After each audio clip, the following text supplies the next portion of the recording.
Honolulu's prosecutor says he was shocked to see some of the names of the convicted criminals, including murderers, who are out on work furlough. KHON2 News has asked for years to see the list of inmates who are out in the community working while finishing out their sentence. And this week, the Department of Public Safety finally gave us the list. Gina Mangieri is always investigating and follows up. Gina? Joe, the state gave us the list after a ruling by the Office of Information Practices in KHON2's favor. It's a list we've been pressing for years through the open records appeal process after cases where inmates out on furlough committed additional crimes. We took the list of inmates on furlough to the prosecutor's office, which says they fought against the furlough option for some of these people, and were surprised to learn they got into the furlough program anyway. But the list also reveals not all inmates may be treated fairly in terms of access to the furlough program.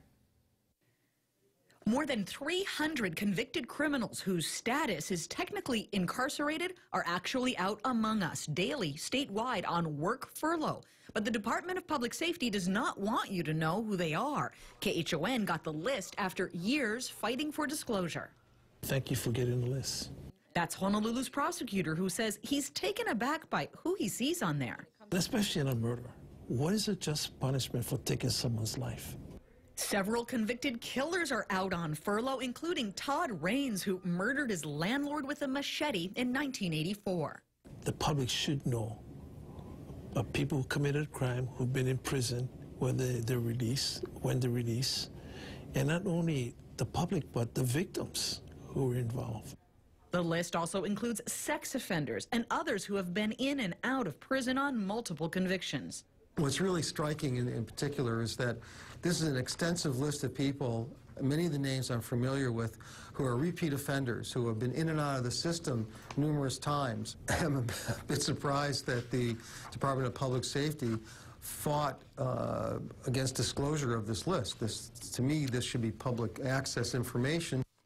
The Department of Public Safety opposed making it public, turning us down for years, and when we appealed, told the state's open record agency inmates have privacy rights and that listing their names would obstruct their chance to become positive contributing members of society. Public Safety said disclosure would even create havoc, disrupt rehabilitation, and allow others with wrongful intentions to get at the furloughed inmates. You can have a new start in life, but you cannot forget what you've done in the past. And I don't think it casts aspersion because they're coming out from prison. They have committed a crime that justified going to prison, and they have to live with that. You can't just forget about that. In siding with KHON and requiring DPS to hand over the list, the Office of Information Practices said inmates' minimal privacy interests do not warrant withholding the lists from the public. After all, furlough is a step just before someone's about to be let out on parole. By law, unless you're convicted of an offense and sentenced to a life without the possibility of parole, every inmate has the right to become parole eligible. And they have to complete a number of programs. Programs like furlough, which another of this lawyer's clients has been continually denied access to. That's John Freudenberg, known as the Manoa rapist.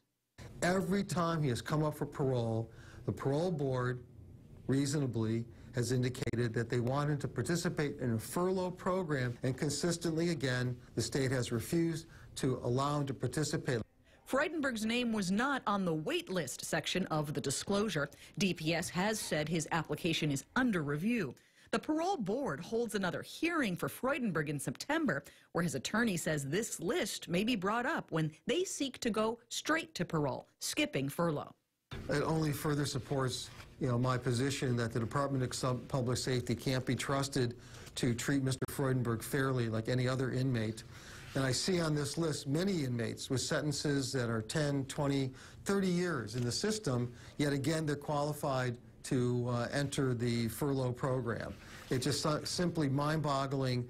KHON2 periodically requests lists of prison and furlough escapes and walkaways and whether charges for escape ever materialize. We'll now pair that data review with periodic requests for the furlough lists. But it's law enforcement who has long wanted access to this information that we got, who say they'll also keep a close eye.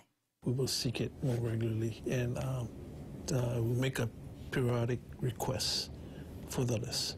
And what would you do with that kind of information? Well, when we see a person is being considered for furlough, will be placed on furlough, we know the next step is parole. So we have to be at the parole hearings. We're not there, we're not involved in a decision to place a person on furlough, but we are involved in whether the person is granted parole because we have an opportunity to object.